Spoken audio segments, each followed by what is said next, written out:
2026년 2월 11일 온라인 새벽 만나 기도회를 시작하겠습니다.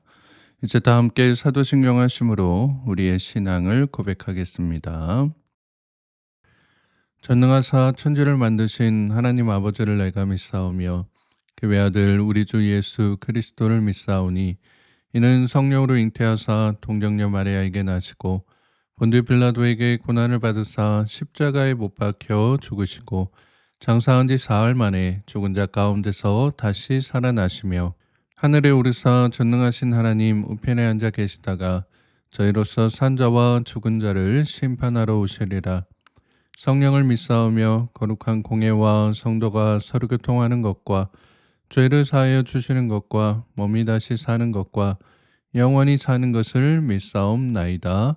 아멘. 다 함께 찬송가 575장 함께 찬양하겠습니다.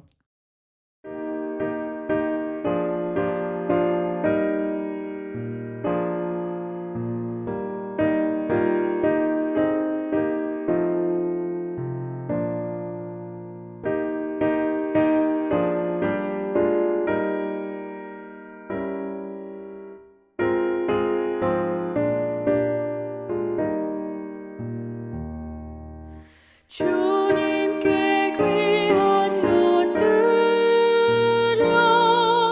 젊을 때 힘다하라. 진리의 싸움을 할 때 열심을 다하여라. 모범을 보이신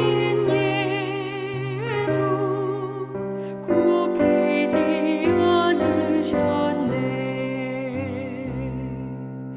너희는 충성을 다해 주님을 섬기여라.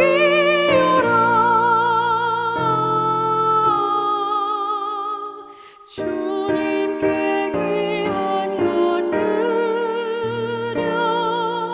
젊을 때 힘다하라.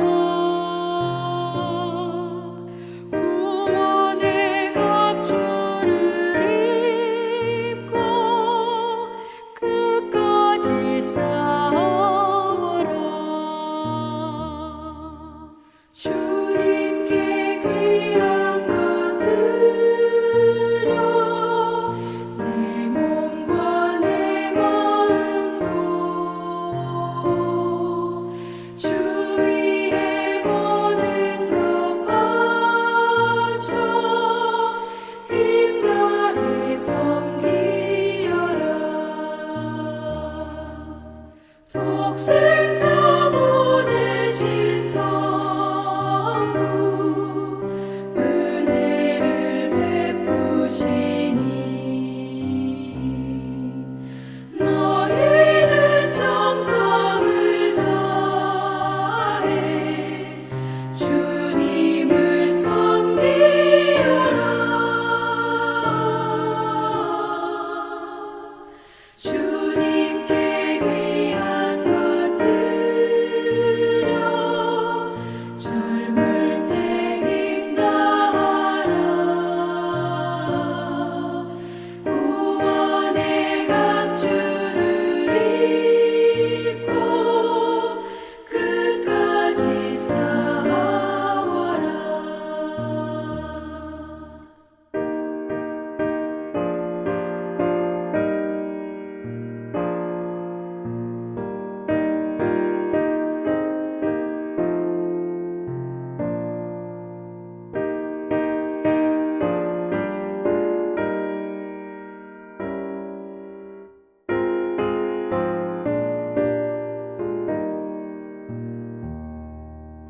우리의 귀한 것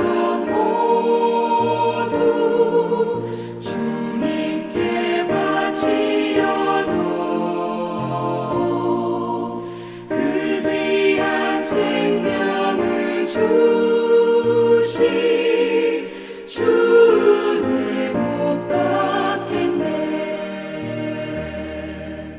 하늘의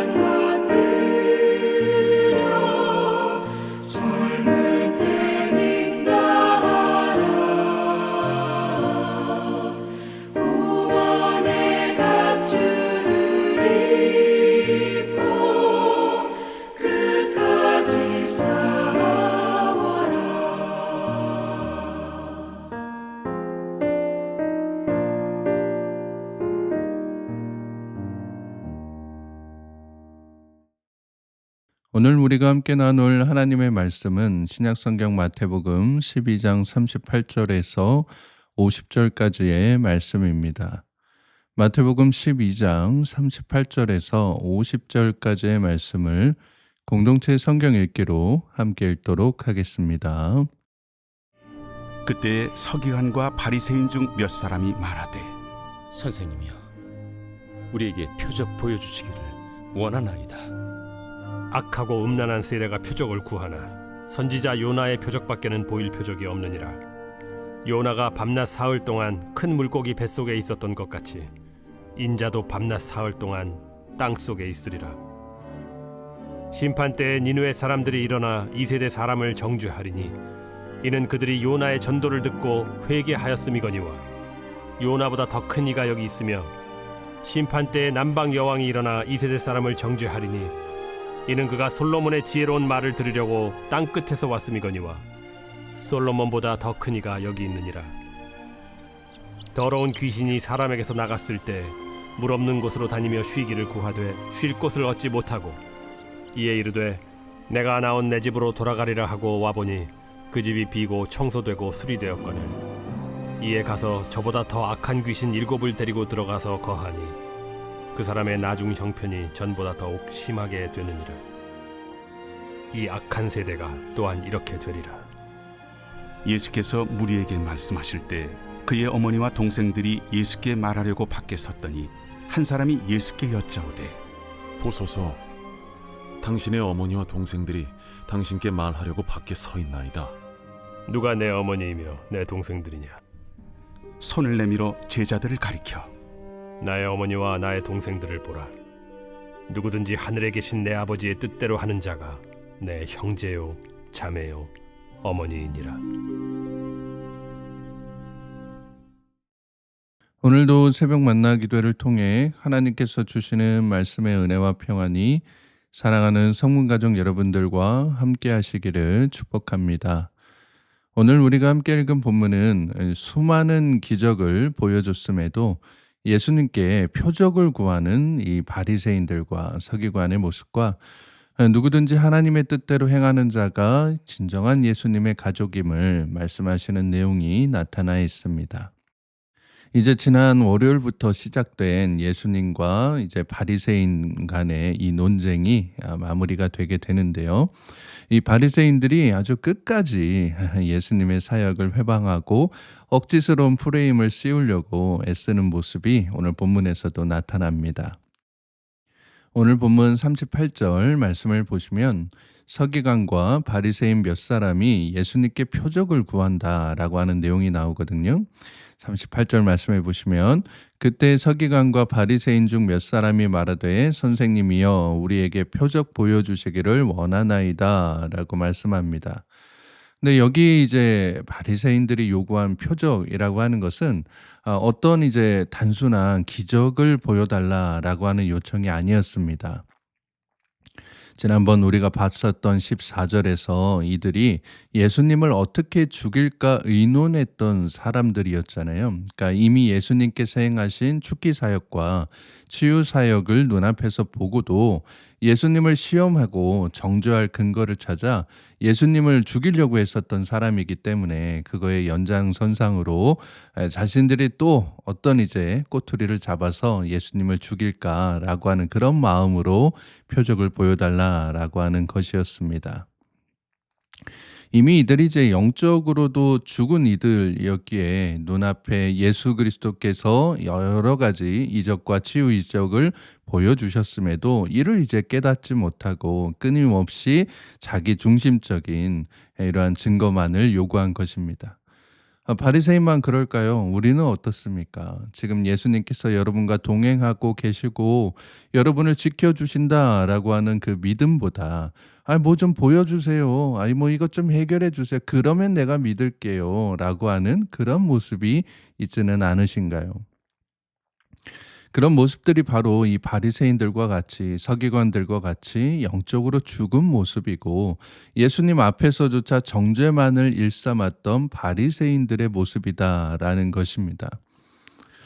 예수님께서는 이러한 악한 세대에게 줄 표적이 요나의 표적밖에 줄 게 없다라고 하시면서 바로 예수님 자신이 이스라엘을 위해 죽고 사흘 만에 다시 살아나실 메시아임을 암시해 주십니다. 이것은 이제 표적이라고 하는 것이 사람의 마음에 흡족하게 해주는 그러한 이제 모습이 아니라 이미 확증되고 나타난 메시아의 조건, 바로 십자가 죽음과 부활에 있음을 말씀해 주고 계신 것입니다. 이 사실을 믿지 못하는 사람들은 예수님께서 오셔서 그 집을 깨끗하게 청소해도 가서 그것보다 더 어질르는 더 악한 귀신 7을 데려와서 또다시 난장판을 만들어 놓는다라고, 그 모습이 전보다 더 심하게 될 것이다라고 경고하고 계신 것을 보게 됩니다. 우리가 계속해서 예수님께 증거를 내놓으라라고 떼쓰는 동안 우리 영적인 집은 사탄 마귀로 인해 사정없이 어질러지게 된다라고 하는 것입니다.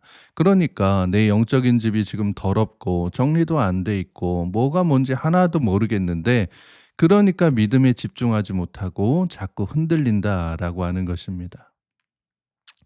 월요일부터 쭉 봤었던 바리새인들의 모습에서 우리가 교훈을 얻지 못한다면 내 영혼의 집, 내 믿음의 모습에는 7이 뭡니까? 수십, 수백의 수많은 귀신들이 그 내 삶에, 내 영적인 그 모습 가운데 들어와서 우리의 삶을 지배하게 될 것이다 라고 하는 것입니다. 새로운 표적, 뭔가 대단하고 끝내주는 표적 같은 건 없거든요. 예수 그리스도와 십자가 그 자체가 이미 증명된 구원의 표적인 것입니다. 그러니까 어디 뭐 다른 거 없나 자꾸만 찾아다니는 것이 아니라, 요즘 뭐 검증되지도 않은 사람들이 마구잡이로 올리는 그런 유튜브에 현혹되는 것이 아니라 가장 기본인, 가장 스탠다드한 성경 읽으시고 말씀 안에서 구원을 찾아가실 수 있기를 바랍니다. 이어지는 이제 46절부터는 예수님께서 이렇게 바리새인들에게 교훈하고 계실 때 예수님의 어머니와 형제들이 예수님께 할 말이 있어 밖에 서 있는 그런 이제 내용이 나옵니다. 그래서 어떤 사람이 그 모습을 보고 예수님께 말씀드렸다라고 하는 거예요. 보세요 선생님, 선생님의 어머니와 형제들이 선생님께 뭘 말하려고 지금 밖에 서 있습니다. 그랬더니 예수님께서 하시는 말씀이 뭐예요? 오늘 본문 마지막 절인 50절 말씀에서 누구든지 하늘에 계신 내 아버지의 뜻대로 하는 자가 내 형제요 자매요 어머니이니라 하시더라 라고 말씀합니다. 이것은 이제 지난 마태복음 6장, 8장 또 10장에서 계속해서 강조해 드렸던 바와 같이 삶의 우선순위에 대한 말씀입니다. 예수님께서 뭐 혈연의 관계를 부정하신 그러한 게 아니라 하나님 나라의 영적인 우선순위를 말씀해 주신다라고 하는 거예요. 하나님의 뜻대로 한다라고 하는 것은 무엇입니까? 하나님과 연합되어 있다, 하나님과 친밀한 관계에 있다라고 하는 의미잖아요. 그래야 하나님의 뜻을 알 수 있는 거기 때문입니다. 그러니 예수님께서 말씀하시는 하나님의 뜻대로 행하는 자는 하나님과 친밀한 관계에 있어 하나님께서 지시하지 않으셔도, 별도로 뭐 따로 이야기하지 않으셔도 내가 이미 그 마음을 헤아려서 행함을 하고 있는 것, 그 모습을 말씀하고 있는 것입니다. 이것이 바로 예수님께서 말씀하신 나와 영적인 가족이 되는 가장 중요한 모습이다라고 교훈하고 계신 것입니다. 사랑하는 여러분, 교회 안에서의 만남과 친교는 이러한 모습으로 나아가야 합니다. 만일 또 여러분의 가정이 믿음의 가정으로서 여러분의 부모님이나 자녀분들과 함께 믿음 생활을 하고 계시다면 여러분 가정 안에서의 친교의 모습이 이러한 형태로 나타나야 된다라고 하는 거예요. 우리가 흔히 교회 안에서 한 가족이라는 표현을 자주 씁니다. 교회가 진정한 예수님의 가족이 되기 위해서는 그럼 뭐가 있어야 되느냐? 그 안에 하나님과의 친밀함이 우선순위로 먼저 있어야 된다라고 하는 거예요. 그러니까 교회 안에서 여러분들이 어떤 모임을 가지시든 또 어떤 그런 목적으로 모이시든 그 안에 먼저 하나님과의 교제가 반드시 있어야 된다라는 것입니다. 생명의 삶에 있는 이 묵상 에세이 챕터를 보도록 하겠습니다. 한국교회 진단 리포트에 따르면 교인들의 친교를 가로막는 장애물 1등은 개인의 성격 및 라이프 스타일 차이라고 합니다. 교회에서 같은 부서를 섬기고 소그룹도 같이 하는데 이상하게 어떤 사람과는 잘 맞지 않을 때가 있습니다. 살아온 배경이 다르고 가치관이 다르다면 교제하기가 어렵습니다. 그래서 아예 교제를 기피하는 경우도 있고 결국에는 내가 좋아하는 사람, 나와 비슷한 사람하고만 교제하려 합니다. 이런 태도는 교회의 보편성을 훼손합니다. 친교의 목적, 교제의 목적은 하나님과의 친밀감 회복이기 때문입니다. 교회 모임에 다녀와서 그 모임에 갔더니 재미있고 좋고 평안하더라 라고 말하게 된다면 좋은 것입니다. 그러나 계속 이 상태라면 그 모임은 오래가기 힘듭니다. 모임에 갈수록 하나님과의 친밀감이 더 깊어져야 합니다. 예배 때 받은 은혜가 증폭되는 곳이 소그룹 공동체여야 합니다. 서로 말씀의 은혜를 나누고 하나님의 역사를 들을 때 그 모임은 부흥회가 됩니다. 눈물의 중보 기도가 터져 나옵니다. 말씀대로 순종하려는 결단이 일어납니다. 공동체 모임에서 살아계신 주님을 만나면 우리 영이 살아납니다. 우리가 지향해야 할 공동체와 성도의 교제는 주님과의 친밀한 사귐 속에서 그분의 뜻을 행하는 것입니다. 말씀을 듣고 행하는 예수님의 가족이 되십시오. 저는 여러분 모두가 예수님의 가족이 되기를 소망합니다. 그래서 우리가 모일 때마다 하나님의 뜻을 이야기하고 그 안에서 은혜의 간증을 나누는 성령님께서 내주하시는 교제와 모임이 될 수 있기를 간절히 소망합니다. 이제 다음 달이면 마도와이즈를 하게 될 텐데요. 이 모임의 근본이 말씀과 중보 기도거든요. 다른 목적 없이 그저 하나님의 말씀을 서로 묵상하고 자신에게 일어난 변화에 대해 서로 나누면서 또 서로 중보하는 그러한 모임인데 여러분들께서 이 모임의 이 큰 은혜를 꼭 한번 경험해 보셨으면 좋겠습니다. 이런 게 그리스도 안에서의 교제의 풍성함이구나. 이런 게 진짜 교회 모임이구나라는 것을 경험해 보실 수 있기를 바랍니다. 주일날 예배를 마치고 푸른 초장에 이제 가서 보면은 우리 성도님들께서 3, 4, 5 모이셔서 아주 즐겁게 대화를 나누시는 것을 보게 됩니다. 제가 이제 그 안에 들어가서 말씀을 나눌 때도 있고 그저 이제 바라보면서 이렇게 나올 때도 있는데요. 바라기로는 여러분들께서 예배를 마치시고 함께 모이셔서 서로 이렇게 이 담소를 나누고 이야기를 나눌 때 저는 그 안에 꼭 하나님이 계셨으면 좋겠다라는 생각을 하게 됩니다. 여러분들이 주일 예배 때 받으셨던 그 말씀들을 서로 나누고 서로의 삶에 어떻게 적용할지를 서로 함께 다짐하고 또 중보할 수 있고 특별히 몸이 아프신 분들, 교회에 잘 나오지 못하셨던 분들을 위해서 서로 함께 기도할 수 있는 그런 모임의 모습들이 나타날 수 있기를 바랍니다. 그렇게 우리 모두는 예수님의 한 가족과도 같은 그러한 이제 마음을 품고 어떤 모임에서든지 또 어떤 만남에서든지 내가 지금 말하고 있는 것이 하나님 뜻대로 말하고 있는 것인가, 내가 지금 행동하고 있는 것이 예수 그리스도의 뜻대로 행동하고 있는 모습인지를 늘 살펴보아서 늘 그러한 뜻대로 살아감을 통해 진정한 예수님의 가족으로서 은혜 가운데 자신의 이 믿음과 삶을 나눌 수 있는 우리 교회가 될 수 있기를 바랍니다. 오늘 하루도 바리새인과 같이 쓸모없고 무의미한 표적을 구하고 악하고 음란한 그런 모습이 아니라 오직 하나님의 뜻을 구하고 그분의 사랑을 실천함으로 예수 그리스도의 형제와 자매로서 주님의 가족으로서 은혜 가운데 살아가는 사랑하는 모든 성문의 가족들 되시기를 주님의 이름으로 축복합니다. 함께 기도하겠습니다. 사랑과 은혜가 풍성하신 하나님 아버지, 오늘도 새로운 날 주심에 감사드립니다. 오늘 이 새벽에 우리에게 말씀을 통해 예수님을 죽이고자 자꾸만 시험하려 표적을 구했던 이 바리새인들처럼 우리 역시 주님을 시험하려고 했던 모습들이 있지는 않았는지 돌아보게 하여 주시고 항상 하나님의 뜻에 따라 하나님과 친밀하게 동행하며 살아가야 함을 깨닫게 하여 주시니 감사드립니다. 우리가 하나님의 뜻에 따라 살아갈 때 그 뜻을 행함으로 이루어 나갈 때 우리가 예수 그리스도와 연합하여 혈육보다 더 진한 믿음의 가족이 될 수 있음을 믿고 그 기쁨과 감사의 은혜를 풍성히 누리며 살아갈 수 있는 사랑하는 성문의 모든 권속들 되게 하여 주시옵소서. 거룩하신 우리 구주 예수 그리스도의 이름으로 기도드리옵나이다. 아멘. 주기도문으로 기도를 마치겠습니다. 하늘에 계신 우리 아버지여, 이름이 거룩히 여김을 받으시오며 나라의 마옵시며 뜻이 하늘에서 이룬 것 같이 땅에서도 이루어지이다.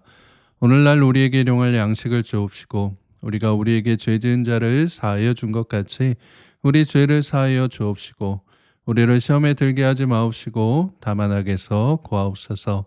대개 나라와 권세와 영광이 아버지께 영원히 있사옵나이다. 아멘. 이제 함께 기도하는 시간을 갖도록 하겠습니다. 오늘은 치유를 위해 기도하는 시간인데요. 우리 교회 아프신 분들 참 많으신데 위에서 함께 기도해 주시기 바랍니다.